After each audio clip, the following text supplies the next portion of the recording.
گر بر زن فاحشه پولت گم بشود، آن پول به قیامت ما رو کژدم بشود گفتند. روز پسر همخواست دختری را از ره بزند، با او گفت رقم تلفنت چند است؟ دختر در جواب 1732. پسر در تعجب افتاد، این چگونه رقم است؟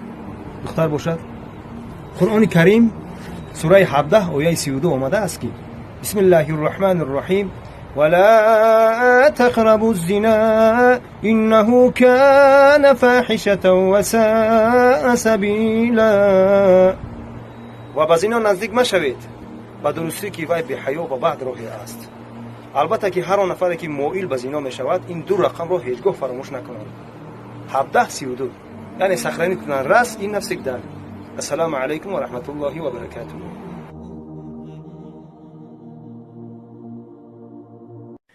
دیروز به بازار دنیا سفر داشتم.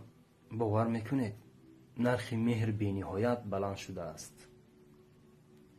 وجدان باشد ارزان خاک سیاه. انصاف را عموما نیافتم، گرچه که جستجو کردم. صداهای دوستی باشد از هر جانب بلند بودند، لیک صمیمی و حقیقی نبود. قدر و قیمت باشد در زیر قدم ها همچون یک خاک توده پریشان شده بودند. در کناره های بازار دلها گداگی می کردند. آنها نیاز به ایمان داشتند. بر خرمن کائنات کردم نگاه، یک دانه محبت است باقی همه کار. خداوند عاقبت کار را به خیر گرداند. گر بر زن فاحشه پولت گم بشود، آن پول به قیامت ما رو کژدم بشود گفتند.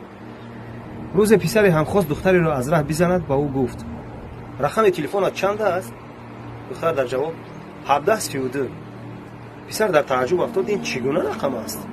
دختر باشد قرآن کریم سوره 17 آیه 32 آمده است که بسم الله الرحمن الرحیم ولا تقربوا الزنا انه كان فاحشة وساء سبیلا.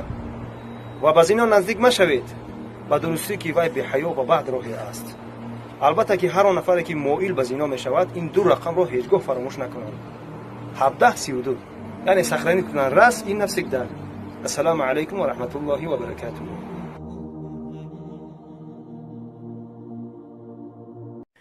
دیروز به بازار دنیا سفر داشتم. باور میکنید نرخ مهر بی نهایت بلند شده است.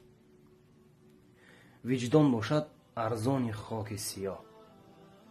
انصاف را عموما نیافتم، گرچه که جستجو کردم.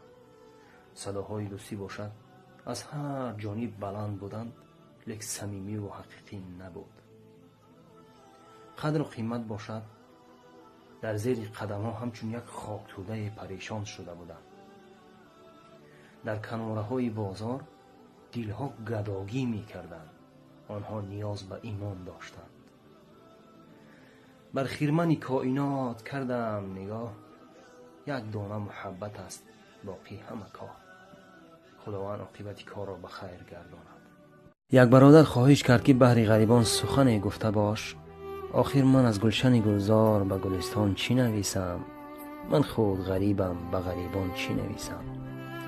در ملک غریب گشته ما با دل پرخون، با این دل پرخون به عزیزان چی نویسم؟ من فقط از درگاه الهی دعای آن را میکنم که ای مرد غریب هرگز تو بیمار مشو، از تقدیر تلخ خود دل آزار مشو. گر چرخ فلک بدوش تو آرد غم، معیوس و جگر سوخته و افگار مشو. از خانه بر آمده در این راه بنیت، بر نفس شیاطین تو گرفتار مشو.